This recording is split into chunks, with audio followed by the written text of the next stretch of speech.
प्यारे साथियों नमस्कार। आप सभी हिंदी साहित्य के प्रेमियों को और हिंदी के विद्यार्थियों को मेरे इस YouTube चैनल रियल ज्ञान विथ RKG में हार्दिक स्वागत करता हूं। दोस्तों, आज मैं एक बहुत ही प्रसिद्ध कहानी को लेकर आपके समक्ष प्रस्तुत हुआ हूं, जिसका नाम है ईदगाह। ईदगाह कहानी प्रेमचंद जी की बहुत ही चर्चित कहानी है, जिसको आप कभी न कभी पढ़े होंगे और ये स्कूल के पाठ्यक्रम में भी देखने को मिलता है और साथ साथ कॉलेज के पाठ्यक्रम में भी इस कहानी को रखा गया है। तो यह जो कहानी है दोस्तों, यह बाल मनोविज्ञान को दर्शाती है और साथ साथ निर्धनता, गरीबी का भी चित्रण ये बखूबी इस कहानी के माध्यम से प्रेमचंद जी ने किया गया है। साथ साथ इस कहानी में जो ईद का दिन है, तो ईद के दिन के महत्व को समझाया गया है, भाईचारे के महत्व को भी इसमें बताया गया है। तो चलिए दोस्तों, इस ईदगाह कहानी का कथा वस्तु के साथ साथ हम इस कहानी का विश्लेषण भी इस वीडियो में कर पाएंगे। तो चलिए हम कथा वस्तु की तरफ देखते हैं। प्रेमचंद जी की जो कहानियाँ होती है, इनमें जो कथा वस्तु होती है वह आमतौर पर साधारण दिखाई देने वाले घटना प्रसंगों से ली गई होती है। प्रेमचंद जी इन साधारण घटना प्रसंगों की बुनावट में अपने विशिष्ट ब्यौरों और चरित्रों के खास अंकन से कहानी को असाधारण बना देते हैं। उनकी कहानियों की आमतौर पर यह विशेषता देखी जा सकती है कि वे हमारे सामान्य जीवन के अनुभवों के अत्यंत निकट दिखाई पड़ती है और प्रेमचंद की कहानी में वर्णन करते हुए पाठक को अपने साथ जैसे कहानी की यात्रा पर लिए चलते हैं और इस तरह उनकी कलम से अविस्मरणीय कहानियों का निर्माण होता है। तो प्रेमचंद जी की कहानी को पढ़ने से हमें यह अनुभव होता है कि उस कहानी के साथ साथ हम भी अपने जीवन में चल रहे हैं, जैसे हमारा जीवन भी एक कहानी की तरह हो, ऐसा लगने लगता है। तो ईदगाह कहानी उनकी कहानी कला का एक प्रतिनिधि उदाहरण बनकर सामने आता है, जहां भारत के साधारण जीवन का अत्यंत प्रचलित और देखा जाना जो है वह यथार्थ में होकर सामने आया है। और प्रेमचंद जी का यह कौशल है कि इस प्रचलित यथार्थ में वे एक सर्वथा अनजाने सत्य का अन्वेषण कर पाठक को मुग्ध कर देते हैं। तो इस कथा वस्तु में हम कहानी के आरंभ को देखते हैं कि कहानी का आरंभ कैसे होता है। आरंभ में हम देखते हैं कि ये जो कहानी है उसका प्रारंभ वर्णन से होता है कि रमज़ान का 30 रोज़ के बाद आज ईद आ गया है और ईद का जो दिन है उसका वर्णन इस प्रारंभ में हुआ है। तो ईद का दिन हर कहीं खुशियों की सौगात लाया है। गांव में अत्यंत चहल पहल बनी हुई है। लोग नहा धोकर तैयार हो रहे हैं ताकि शहर के ईदगाह में जाए और नमाज के साथ ईद के मेले का आनंद भी ले सके। और यही हामिद का जिक्र भी आता है, जिसके पिता का पिछले साल हैजे के कारण निधन हो गया था और इसी सदमे से हामिद की माँ भी चल बसी। अब जो हामिद है उनकी पालनकर्ता उनकी बूढ़ी दादी अमीना है और इनकी दादी का नाम क्या है? अमीना। तो अमीना किसी तरह हामिद का पालन पोषण कर रही है और ईद के कारण जो अमीना दादी है वह परेशान है। किस लिए परेशान है? कि घर में पैसा बिल्कुल भी नहीं है और आज सेवइयाँ बनानी होगी, ईद का दिन है। बच्चा मेले में जाने की जिद किए है तो उसके हाथ में भी कुछ पैसे देने होंगे।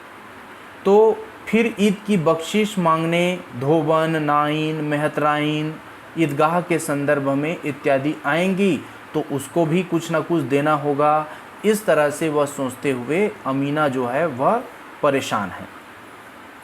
बहरहाल हामिद को वह 3 पैसे दे देती है और वह गांव के दूसरे बच्चों के साथ ईदगाह के लिए निकल जाता है। अब जो हामिद है उसके पाँव में जूते नहीं हैं, सिर पर एक पुरानी धुरानी टोपी है जिसका गोला कटा पड़ा है। फिर भी वह प्रसन्न है, मेले में जाते हुए बच्चों के संवाद हैं जो शहर की इमारतों को देखकर प्रतिक्रिया कर रहे हैं। इस तरह से हामिद अन्य बच्चों के साथ मेला देखने ईदगाह के जो मैदान है वहाँ पे पहुँच रहा है। अब कहानी के मध्य में पहुँचते हैं तो बाल मनोविज्ञान का चित्रण कहानी का मुख्य भाग वहाँ है जहाँ नमाज होती है, फिर उसके बाद सब लोग रोज़ा खोलने के लिए खाते पीते हैं। तो यहाँ मिठाइयों की दुकानों और शरबत की सबीलों का वर्णन आया है और सारे बच्चे अपनी अपनी पसंद से चीज़ें खरीदते हैं और खाते हैं। यहाँ कुछ बाल सुलभ हरकतें भी देखी जा सकती है।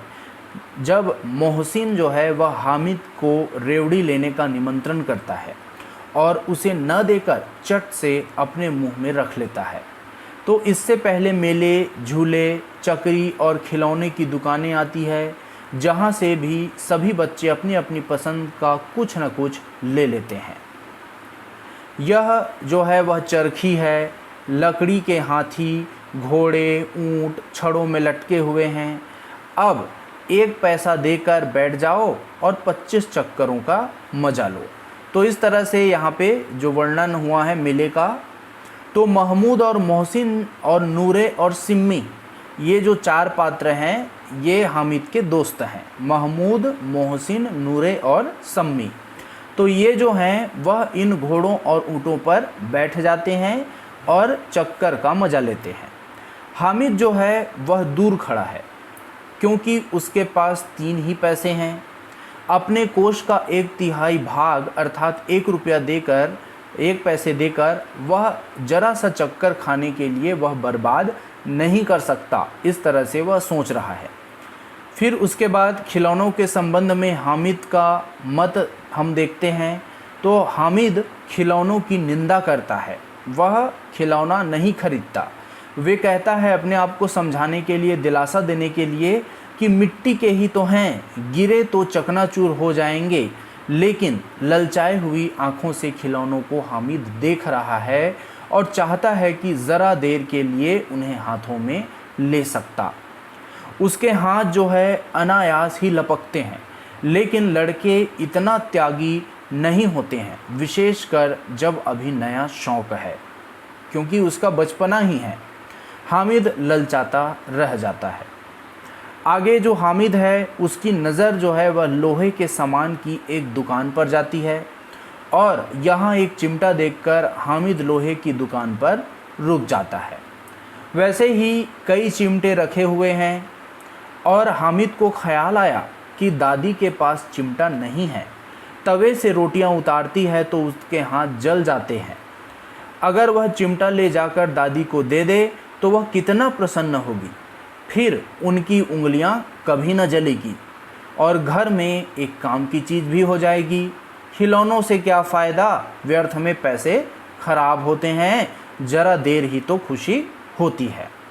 और फिर अपने आप को समझाता हुआ कहता है, तो फिर तो खिलौने का कोई आंख उठाकर नहीं देखता।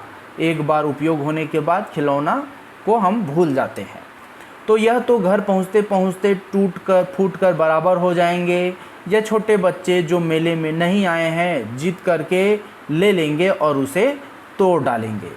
वह सोचता है कि चिमटा कितने काम का चीज़ है। रोटियां तवे से उतार लो, चूल्हे में सेंक लो, कोई आग मांगने आए तो चटपट चूल्हे से आग से निकाल कर उसे दे दो।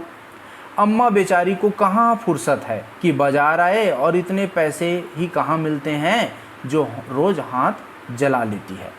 तो हामिद जो है इस तरह से सोचता है और चिमटे का दाम पूछता है तो जवाब में मिलता है 6 पैसे। अब हामिद के पास कुल कितने पैसे हैं? 3 पैसे ही तो थे। वह मोल भाव कर 3 पैसे में चिमटा खरीद लेता है। तो अब उसके जो दोस्त हैं, है ना, जो हमने 4 नाम बताए, नूरे, सिम्मी, मोहसिन, है ना, ये जो सभी दोस्त हैं वे चिमटे का उपहास उड़ाते हैं। लेकिन हामिद जो है वह अपने चिमटे के गुण को जब गिनाता है तो वह गुण को गिनाते हुए उन मिट्टी के खिलौने को क्या है, बेकार बता देता है और इसी में सब बच्चे फिर गांव पहुंच जाते हैं। तो इस तरह से कहानी के मध्य भाग में यह बताया गया है। अब हम इस कहानी के अंत के भाग को देखते हैं। कहानी का अंत यह है कि हामिद दादी को चिमटा दे, लेकिन प्रेमचंद इससे पहले दूसरे बच्चों के खिलौनों की परिणति बताना ज़रूरी समझते हैं। तो दूसरे बच्चे जो खिलौने खरीद कर लाए थे उनका क्या हुआ यह पहले बताते हैं। तो देखिए, मोहसिन की छोटी बहन ने दौड़कर भिश्ती उसके हाथ से छीन लिया और मारे खुशी के जा उछली तो मियाँ भिश्ती नीचे आ गए और परलोक सुधार गए। तो इस तरह से वे जो मोहसिन ने क्या खरीदा था, भिश्ती खरीदा था, वह क्या है, उसकी जो छोटी बहन थी उसने उसको तोड़ दिया। तो इस पर भाई बहन में मारपीट हुई, दोनों खूब रोए और उनकी अम्मा यह शोर सुनकर बिगड़ी और दोनों के ऊपर दो दो चांटे और लगा दिया। इस तरह से मोहसिन के भिश्ती का अंत हो गया। अब मियाँ नूरे के वकील का अंत देखिए। तो मियाँ नूरे ने वकील ख़रीदा था, मिट्टी का वकील। तो उसके अंत में उसके लिए उसने प्रतिष्ठानुकूल, इससे ज़्यादा गौरवमय उसका अंत हुआ। वकील ज़मीन पर या ताक पर तो नहीं बैठ सकता, उसकी मर्यादा का विचार तो करना ही होगा। दीवार में जो है वह मियाँ नूरे ने वकील के लिए खूंटियाँ गाड़ दी। वह खूंटियों में रहेगा, टिकाकर उसको लग दिया। उन पर लकड़ी का एक पटरा लगा दिया और पटरे पर कागज़ का कालीन मियाँ नूरे ने वकील के बैठने के लिए बिछा दिया। वकील साहब राजा बोझ की भांति सिंहासन पर विराजे। नूरे ने उन्हें पंखा झलना शुरू किया, है ना। तो इस तरह से जो अदालतों में खस की टट्टियाँ और बिजलियाँ जो पंखे रहते हैं, क्या वहाँ मामूली पंखा ना हो, क्या यहाँ मामूली पंखा भी ना हो, इस तरह से वह सोचता है। तो वह वकील को क्या है, पंखा झलने लगता है। तो कानून की गर्मी दिमाग पर चढ़ जाएगी कि नहीं। बांस का पंखा आया और नूरे हवा करने लगा। मालूम नहीं पंखे की हवा से या पंखे की चोट से वकील साहब स्वर्ग लोक से मृत्यु लोक में आ रहे हैं और उनका माटी का चोला माटी में मिल गया। तो इस तरह से वकील साहब का भी अंत हो गया। फिर बड़े ज़ोर शोर से मातम हुआ और वकील साहब की अस्थियां घूरे में डाल दी गई। अब रहा महमूद का सिपाही। महमूद ने क्या खरीदा था, सिपाही खरीदा था। महमूद ने अपने सिपाही को चटपट गांव का पहरा देने का चार्ज मिला दिया, उसे दे दिया। लेकिन पुलिस का सिपाही कोई साधारण व्यक्ति तो नहीं है जो अपने पैरों पर चले, वह पालकी पर चलेगा। एक टोकरी आई, उसमें कुछ लाल रंग के फटे पुराने चीथड़े बिछाए गए जिसमें सिपाही साहब आराम से लेटे थे। अब नूरे ने यह टोकरी उठाई और अपने द्वार के चक्कर लगाने लगे। उनके दोनों जो छोटे भाई हैं सिपाही की तरह छोने वाले, जागते लहो, ये सब चीज़ पुकारते रहे, मगर रात तो अंधेरी ही होनी चाहिए। महमूद को ठोकर लग जाती है और टोकरी उसके हाथ से छूटकर गिर पड़ती है और मियाँ सिपाही जो है अपनी बंदूक लिए ज़मीन पर आ जाते हैं और उसकी एक टांग में विकार आ जाता है, अर्थात उसकी एक टांग टूट जाती है। और अब हामिद का हाल आया, इसको हम देखते हैं। तो इस तरह से प्रेमचंद जी ने सभी जो बच्चे ने खिलौने लिए थे उनका क्या हाल हुआ इसको बताया है। अब देखते हैं हामिद का हाल। तो अमीना उसकी आवाज़ सुनते ही दौड़ी और उसे गोद में उठाकर प्यार करने लगी, क्योंकि अमीना को चिंता थी कि बच्चा चप्पल भी नहीं पहना है और इतना दूर गया है, अकेले गया है। तो अमीना को बहुत चिंता थी। जैसे ही हामिद आया, अमीना ने उसको गोद में उठाकर उसे प्यार करने लगी। सहसा अमीना उसके हाथ में चिमटा देखकर चौंकी और अमीना बोलती है, यह चिमटा कहाँ था? तो हामिद बोलता है, मैंने मोल लिया है। अमीना बोलती है, कै पैसे में? तो हामिद बोलता है, 3 पैसे दिए। अब अमीना ने 3 पैसे हामिद को दिए थे और उन 3 पैसों का उसने क्या खरीद लिया? चिमटा खरीद लिया। न कुछ खाया न पिया, सुबह से गया था, दोपहर शाम तक होते वह वापस आया। तो अमीना ने छाती पीट ली, यह कैसा बेसमझ लड़का है कि दोपहर हुआ कुछ खाया ना पिया, लाया क्या? चिमटा। सारे मेले में तुझे कोई और चीज़ ना मिली जो यह लोहे का चिमटा उठा लाया। तो हामिद ने इस बात पर अपराधी भाव से कहा कि तुम्हारी उंगलियां तवे से जल जाती थी, इसलिए मैंने इसे लिया। तो इस बात को सुनते ही अमीना का क्रोध तुरंत ही स्नेह में बदल गया, और स्नेह भी वह नहीं जो प्रगल्भ होता है और अपनी सारी कसक शब्दों में बिखेर देता है। यह एक मुक स्नेह था, खूब ठोस रस और स्वाद से भरा हुआ स्नेह था। अमीना सोचती है कि बच्चे में कितना त्याग, कितना सद्भाव और कितना विवेक है। दूसरों को खिलौने लेते और मिठाई खाते देखकर इसका मन कितना ललचाया होगा। इतना जब्त इससे हुआ कैसे? वहाँ भी इसे अपनी बुढ़िया दादी की याद बनी रही तो अमीना का मन गदगद हो गया और कहानी यहाँ समाप्त हो जाती है। तो इस तरह से प्रेमचंद जी ने हामिद के बारे में हमें बताया, और प्रेमचंद एक टिप्पणी करते हैं कि और अब एक बड़ी विचित्र बात हुई। हामिद के इस चिमटे से भी विचित्र बात हुई। बच्चे हामिद ने बूढ़े हामिद का पार्ट खेला था। बुढ़िया अमीना बालिका अमीना बन गई थी। वह रोने लगी, दामन फैलाकर हामिद को दुआएं देती जाती थी और आंसू की बड़ी बड़ी बूंदें गिराती जाती थी। तो यहाँ पे जो हामिद है वह समझदार बन गया चूँकि ये बच्चा था, और अमीना जो बूढ़ी थी वह एक बच्ची की तरह रोने लगी। तो इस तरह से हामिद और अमीना के बारे में यहाँ पे बताया गया है। अमीना आंसू जो गिराती जाती थी उसको हामिद इसका रहस्य नहीं समझता क्योंकि वह तो बच्चा ही था। तो यहाँ प्रेमचंद की कहानी कला में अंतर्निहित जो गहरे मनोविज्ञान का पता चलता है वह प्रेमचंद का बुढ़िया को बालिका और बच्चे को बूढ़ा कहना सामान्य नहीं है। वस्तुतः यहाँ प्रेमचंद जी यह दर्शा रहे हैं कि अभावग्रस्तता किस तरह एक बालक का सामान्य बचपन नष्ट कर देती है और वह बुजुर्गों को की तरह आचरण करने पर उन्हें विवश कर देती है। यह बात इस कहानी के माध्यम से प्रेमचंद जी ने बताना चाहा है। इसके बाद दोस्तों हम देखते हैं चरित्र चित्रण। तो चरित्र चित्रण में हम देखते हैं कि ईदगाह का जो कहानी है वह चरित्र प्रधान ही कहानी है, और चरित्र प्रधान कहानी की सफलता पात्रों के कुशल और वास्तविक चित्रांकन पर ही निर्भर होती है।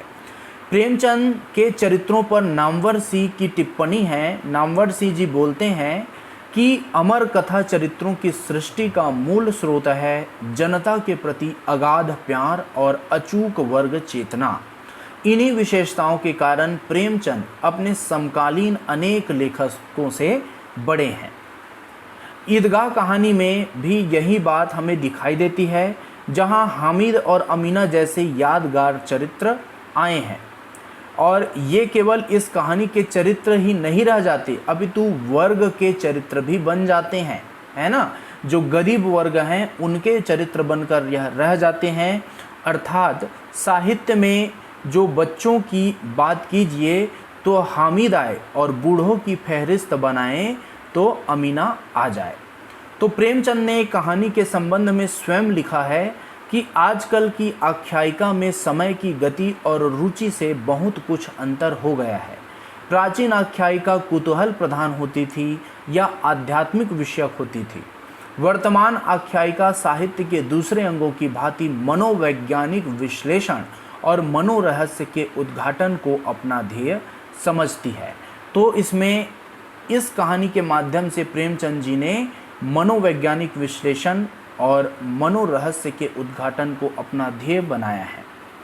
ध्यान देने वाली बात यह है कि प्रेमचंद मनोवैज्ञानिक विश्लेषण पर जोर दे रहे हैं।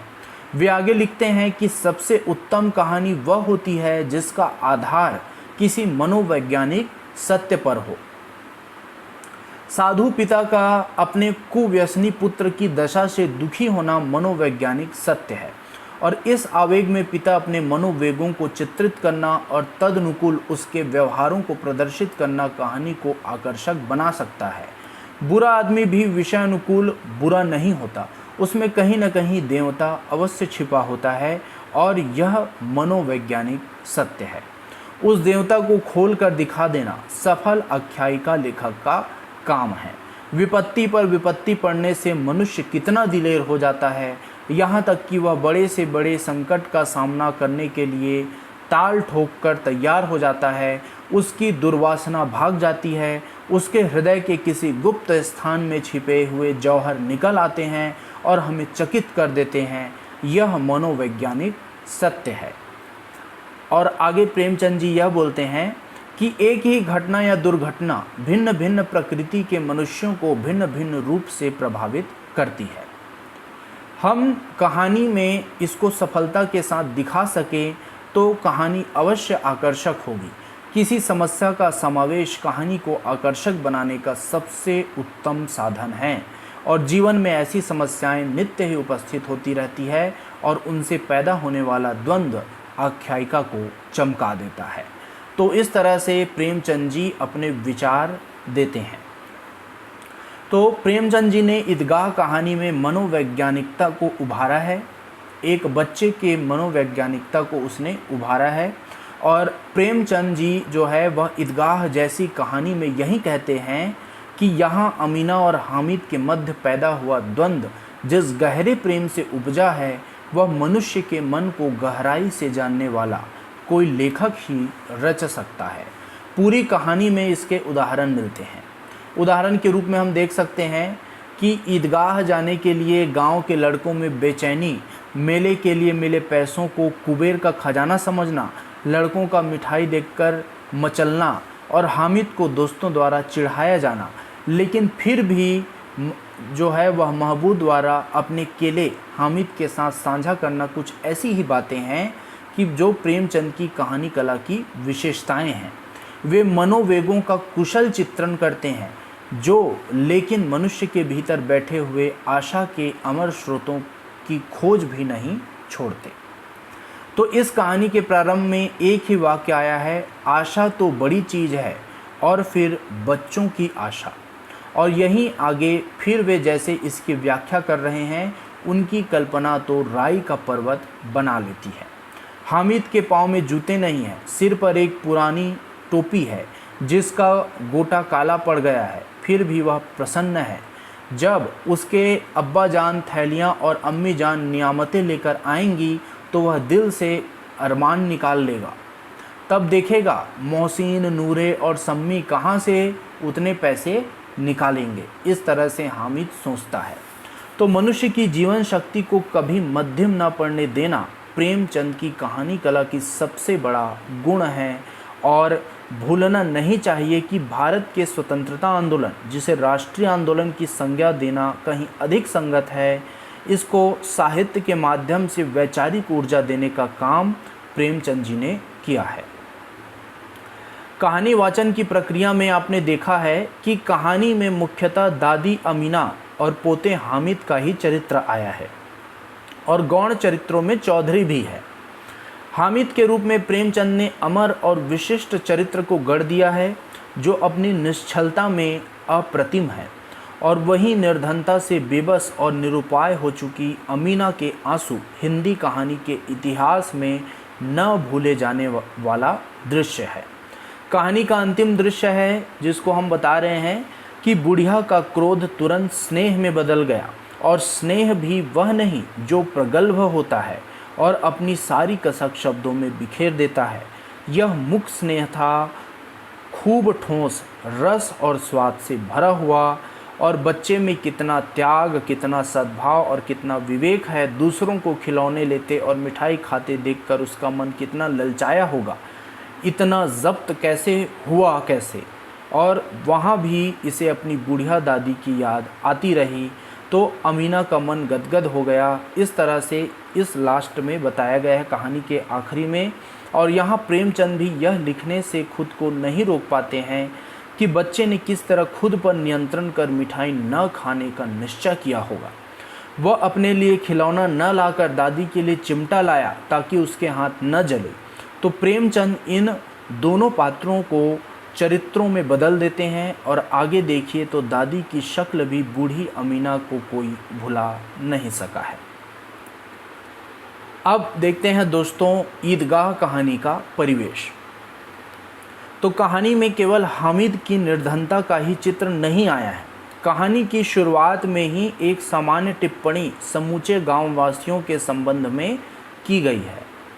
जैसे लड़के सबसे ज़्यादा प्रसन्न हैं, किसी ने एक रोज़ा रखा है, वह भी दोपहर तक, किसी ने वह भी नहीं, लेकिन ईदगाह जाने की खुशी उनके हिस्से की चीज़ है। रोज़े बड़े बूढ़ों के लिए होंगे, उनके लिए तो ईद है। रोज़ ईद का नाम रटते थे, आज वह आ ही गई। अब जल्दी पड़ी है कि लोग ईदगाह क्यों नहीं चलते।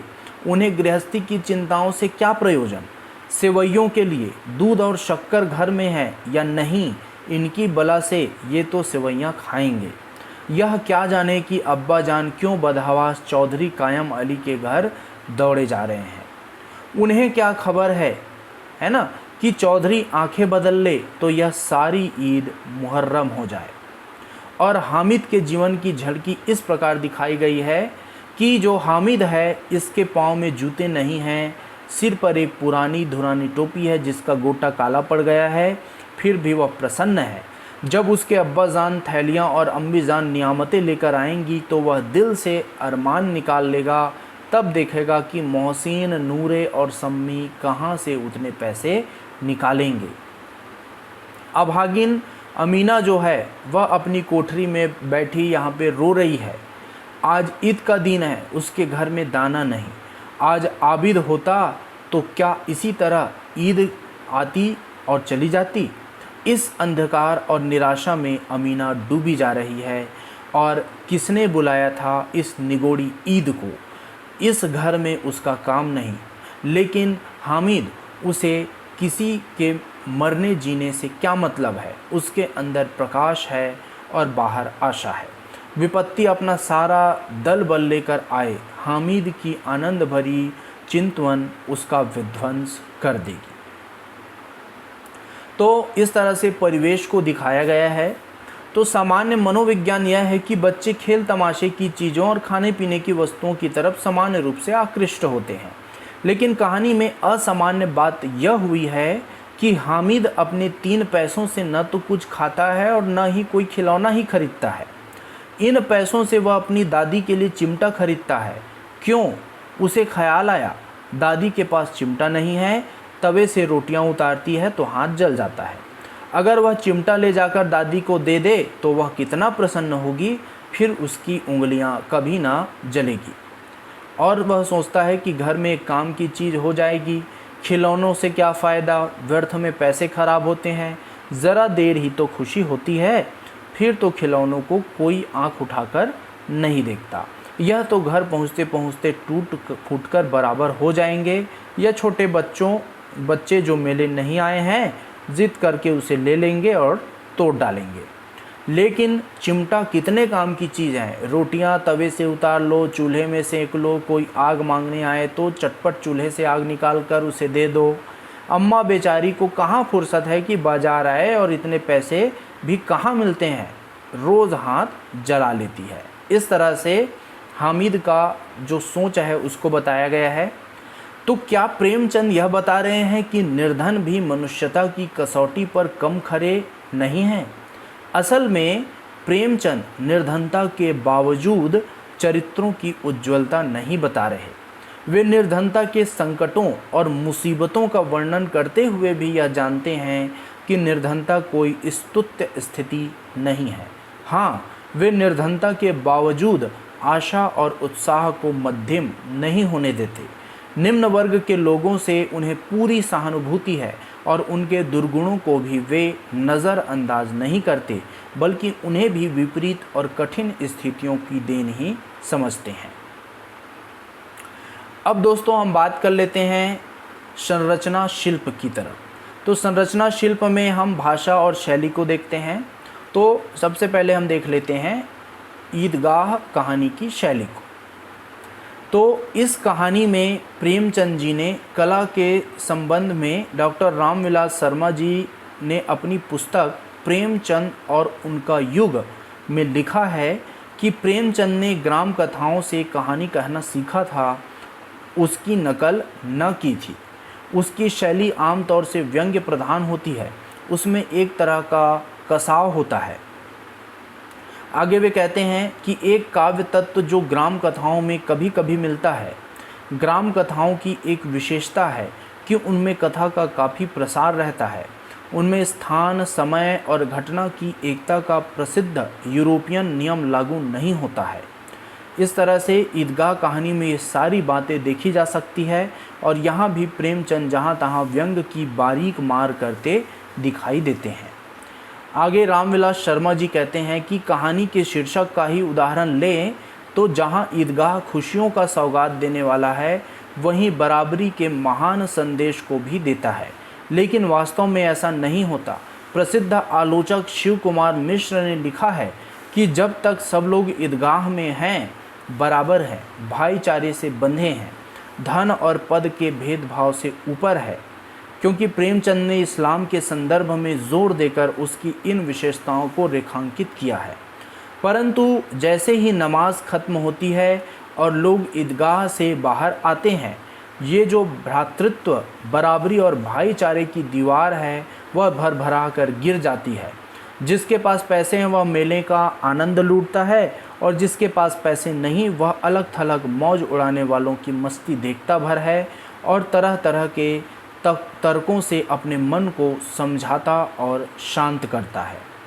तो प्रेमचंद की बहुत सी कहानियाँ इसी तरह अनेक अर्थ स्तरों को वाली जो कहानियाँ हैं और उनकी यही खूबी भी है। ईदगाह की भीतर की सारी सुंदरता और उसके बाहर की विद्रूपता का यह कॉन्ट्रास्ट भी कहानी को महत्वपूर्ण बनाता है, जिसे प्रेमचंद ने सजग होकर उजागर किया है। देखा जाए तो इस काम के लिए प्रेमचंद को किसी भी भारी नक्काशी या पच्चीकारी की ज़रूरत नहीं होती। वे छोटे छोटे वाक्यों और साधारण दिखाई देने वाले ब्यौरों से कहानी की रचना करते हैं। उनकी शैली सहज और सरल है, जिसमें बुनावट ही नहीं दिखाई देती है। अर्थात प्रेमचंद जी की जो शैली है उसमें सामान्य शैली की विशेषताएं रहती है। वे किसी भी तरह से अपनी शैली को की बुनावट नहीं करते, है ना। इस तरह से बताया गया है। अब हम देख लेते हैं दोस्तों संवाद। तो कहानी में आए संवादों को देखें तो इनके माध्यम से प्रेमचंद अपने समय की विडंबनाओं को संवादों के माध्यम से उजागर करते हैं। कहानी के प्रारंभ में आया है कि महमूद मोहसिन का यह संवाद जो है, देखिए, जहाँ क्लब हाउस को देखकर बच्चे बातें करते हैं और यहाँ आने वाली औरतों के साथ अपनी अपनी माँओं की तुलना करते हैं। तो प्रसंग है कि क्लब में बैट से खेलना बहुत मुश्किल काम है और यह उनकी अम्मा का बस नहीं है। महमूद कहता है कि हमारी अम्मी जान का तो हाथ कांपने लगे, अल्लाह कसम। मोहसिन बोला, चलो मनो आटा पीस डालती है, जरा सा बैट पकड़ लेगी तो हाथ कांपने लगेंगे। सैकड़ों घड़े पानी रोज निकालती है, 5 घड़े तो तेरी मैन भैंस पी जाती है। किसी मैम को 1 घड़ा पानी भरना पड़े तो आंखों तले अंधेरा आ जाए। उसी तरह महमूद कहता है, लेकिन दौड़ती तो नहीं, उछल कूद तो नहीं सकती। इस तरह से बोलता है मोहसिन, हाँ उछल कूद तो नहीं सकती, लेकिन उस दिन मेरी गाय खुल गई थी और चौधरी के खेत में जा पड़ी थी। अम्मी इतना तेज दौड़ी कि मैं उन्हें ना पा सका। सच। यदि हाँ आप ध्यान से देखें तो मज़े मज़े में प्रेमचंद क्लब में बैट चलाने वाली गोरी मेमो को देहात की अनपढ़ गंवार कही जाने वाली औरतों के समक्ष बौना साबित कर देते हैं। प्रेमचंद की कला इस साधारणता में दिखाई देती है जब वे साधारण घटनाओं, बोलचाल और बातों से ही अपने समय की विद्रूपताओं को खोल देते हैं। कहानी का एक अगला पड़ाव है संवाद में, जब चिमटा खरीद लेने के बाद हामिद अपने चिमटे के सामने दूसरे बच्चों के खिलौनों को बेकार सिद्ध कर रहा है। इसको देखिए। यह संवाद है कि मोहसिन ने एड़ी चोटी का जोर लगाकर कहा, अच्छा पानी तो नहीं भर सकता। हामिद ने चिमटे को सीधा खड़ा करके कहा, भिस्ती तो एक डांट बताएगा तो दौड़ा हुआ पानी लाकर उसके द्वार पर छिड़कने लगेगा। तो इस तरह से मोहसिन जो है परास्त हो गया, पर महमूद ने कुमक पहुंचाई। अगर बच्चा पकड़ जाए तो अदालत में बंधे बंधे फिरेंगे, तब तो वकील साहब के पैरों पर पड़ेंगे, क्योंकि मोहसिन ने वकील लिया था। तो हामिद इस पर प्रबल तर्क से जवाब न दे सका। उसने पूछा, हमें पकड़ने कौन आएगा? नूरे ने अकड़ कर कहा, यह सिपाही बंदूक वाला। तो हामिद ने मुंह चिढ़ाकर कहा, यह बेचारे हम बहादुर रुस्तमे हिंद को पकड़ेंगे? अच्छा लाओ, अभी ज़रा कुश्ती हो जाए, इसकी सूरत देखकर दूर से भागेंगे, पकड़ेंगे क्या बेचारे। तो मोहसिन को एक नई चोट सूझ गई। मोहसिन ने कहा कि तुम्हारे चिमटे का मुंह रोज़ आग में जलेगा। उसने समझा था कि हामिद लाजवाब हो जाएगा, लेकिन बात न हुई। हामिद ने तुरंत जवाब दिया कि आग में बहादुर ही कूदते हैं जनाब। तुम्हारे यह वकील, सिपाही और भिस्ती लौंडियों की तरह घर में घुस जाएंगे। आग में कूदना वह काम है जो यह रुस्तमे हिंद ही कर सकता है। तो महमूद ने एक और जोर लगाया। उसने कहा कि वकील साहब कुर्सी मेज पर बैठेंगे, तुम्हारा चिमटा तो बावर्ची खाने में ज़मीन पर बैठा पड़ा रहेगा। तो इस तर्क से सम्मी और नूरे को भी सजीव कर दिया। कितने ठिकाने की बात कही है पट्टे ने। चिमटा बावर्ची खाने में पड़ा रहने के सिवा और कर ही क्या सकता है। तो हामिद को कोई फड़कता हुआ जवाब न सूझा, तो उसने धांधली शुरू की। उसने कहा, मेरा चिमटा बावर्ची खाने में नहीं रहेगा। वकील साहब कुर्सी पर बैठेंगे तो जाकर उन्हें ज़मीन पर पटक देगा और उनका कानून उनके पेट में डाल देगा। तो छोटे बच्चों के इन संवादों में कैसी बड़ी बड़ी बातें आ गई है, और यह भी नहीं कि वे किसी तरह अस्वाभाविक लगे या आरोपित लगे। हिंद स्वराज में महात्मा गांधी ने जिन पेशों की तीखी आलोचना की है, यहाँ उनमें से कुछ का कैसा बढ़िया मजाक प्रेमचंद जी उड़ा रहे हैं, यह बात ध्यान देने योग्य है। ध्यान देने वाली बात यह है कि स्वतंत्रता आंदोलन में उस दौर में कानून का अर्थ अंग्रेज़ी हुकूमत की पैरवी हो गया था। तभी साधारण जनता के मुख से प्रेमचंद कहलवा रहे हैं कि वकील साहब कुर्सी पर बैठेंगे तो जाकर उन्हें ज़मीन पर पटक देगा और उनका कानून उसके पेट में डाल देगा। अब हम देखते हैं दोस्तों ईदगाह कहानी की भाषा। संवाद को तो आपने देख लिया, अब हम देखते हैं भाषा को।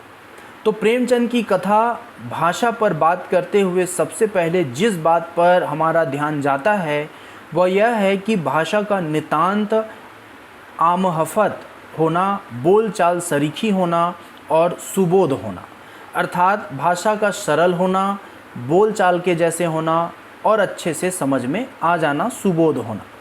तो प्रेमचंद के समूचे लेखन को सादगी का सौंदर्य शास्त्र कहा गया है, लेकिन इसका यह अर्थ कदापि नहीं है कि इस सादगी में कोई कला नहीं है। वस्तुतः यह प्रेमचंद का कौशल है कि वे साधारण सी दिखाई देने वाली भाषा से अद्भुत व्यंजना उत्पन्न करने में सक्षम है। कहानी में आए कुछ वाक्य को देखते हैं जिनमें प्रेमचंद की कथा भाषा का निखार हमें दिखाई देता है। जैसे, सवैयों के लिए दूध और शक्कर घर में है या नहीं, इसकी बला से ये तो सेवैयाँ खाएंगे। वह क्या जाने कि अब्बा जान क्यों बदहवास चौधरी कायम अली के घर दौड़े जा रहे हैं। उन्हें क्या खबर कि चौधरी आंखें बदल ले तो यह सारी ईद मुहर्रम हो जाए। उनकी अपनी जेबों में तो कुबेर का धन भरा हुआ है, बार बार जेब से अपना खजाना निकाल कर गिनते हैं और खुश होकर फिर रख लेते हैं। उसी तरह आज ईद का दिन, उसके घर में दाना नहीं। आज आबिद होता तो क्या इसी तरह ईद आती और चली जाती। इस अंधकार और निराशा में वह डूबी जा रही है। किसने बुलाया था इस निगोड़ी ईद को। उसी तरह मांगे का ही तो भरोसा ठहरा। इतने बड़े हो गए अभी तक पढ़ने जाते हैं, न जाने कब तक पढ़ेंगे और क्या करेंगे इतना पढ़कर। उसी तरह अब उसकी समझ में आ गया कि चौधरी के पास क्यों इतना धन है और क्यों उसका इतना सम्मान है। अपने कोष का 1/3 ज़रा सा चक्कर खाने के लिए नहीं दे सकता। तो ये सभी जो सेंटेंस हैं, ये जो भाषाएं हैं, ये बहुत ही सरल भाषाएं हैं, लेकिन ये बहुत ही महत्वपूर्ण अर्थ हमारे सामने रखती है। उसी तरह आग में बहादुर ही कूदते हैं जनाब, तुम्हारे यह वकील सिपाही और भिस्ती जो है वह लौंडियों की तरह घर में घुस जाएंगे। आग में कूदना वह काम है जो यह रुस्तमे हिंद ही कर सकता है। तो ऐसे ही बहुत सारे जो हैं, जो सरल वाक्य हैं, ये प्रेमचंद जी ने अपने इस कहानी में लाए हैं। उसी तरह कानून की गर्मी दिमाग पर चढ़ जाएगी कि नहीं, बांस का पंखा आया और नूरे हवा करने लगे। मालूम नहीं पंखे की हवा से या पंखे की चोट से वकील साहब स्वर्गलोक से मृत्युलोक में आ रहे हैं और उनका माटी का चोला माटी में मिल गया। फिर बड़े जोर शोर से मातम हुआ और वकील साहब की अस्थि घूरे में डाल दी गई। उसी तरह यह कैसा बेसमझ लड़का है कि दोपहर हुआ कुछ खाया ना पिया। तो यहाँ प्रेमचंद जी ने किस तरह प्रसंगानुकूल व्यंग की महीन मार करते हैं। बूढ़ी अमीना का ईद को निगोड़ी कहना, बच्चों का जेब खर्च को कुबेर का खजाना कहना, उसी तरह कॉलेज की शिक्षा की निस्सारता को उपहास करना, चौधरी के धनवान होने के रहस्य को समझना और चिमटे को रुस्तमे हिंद कहना, वकील साहब के लिए कानून की गर्मी जैसे उपमा गढ़ना और अंत में दादी का लड़के को नासमझ नहीं बेसमझ कहना प्रेमचंद के असाधारण भाषिक अधिकार के सुंदर उदाहरण है। यही नहीं, कहानी का वर्णन करते हुए प्रेमचंद जो ब्यौरे देते जाते हैं, वे कहानी को की कला और भी निखार देते हैं। सादगी का सौंदर्य शास्त्र निबंध में नामवर सिंह ने प्रेमचंद की इसी विशेषता पर टिप्पणी की है कि हर कला, चाहे पेंटिंग हो, चाहे गद्य की कला हो, चाहे कविता की कला हो, वह डिटेल्स में हुआ करती है, बारीकियों में हुआ करती है, निष्कर्षों में नहीं हुआ करती, कथासार में नहीं हुआ करती, ब्यौरों में हुआ करती है। तो इस कहानी में भी प्रेमचंद की यह कला देखी जा सकती है। छोटे छोटे वाक्यों में जनजीवन का चित्रण सहजता का रम्य वातावरण उत्पन्न करता है। वे जानते हैं कि जीवन का वास्तविक सौंदर्य साधारणता में है, जो सबके लिए सुलभ है, इसलिए वे प्रकृति और साधारण क्रिया व्यापारों की सुंदरता पर बल देते हैं। अब हम देखते हैं कहानी का शीर्षक जो है, इसमें अपने आप एक संदेश है।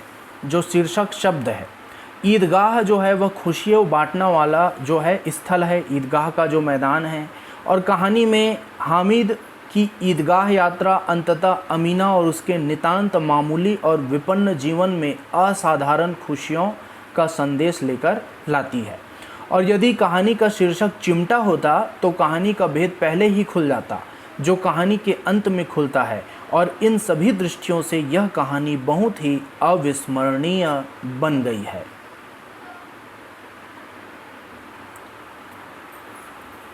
इस तरह से दोस्तों हमने ईदगाह कहानी का विशेषता आपको बता दिया और इसका समीक्षा भी बहुत ही स्पष्टता के साथ मैंने आपको बता दिया है। तो निश्चित ही आपको अच्छे से समझ में आया होगा। तो आज के लिए इतना ही दोस्तों, फिर मिलते हैं हमारे नेक्स्ट वीडियो लेक्चर में एक नए विषय के साथ। तब तक के लिए आप सभी का धन्यवाद।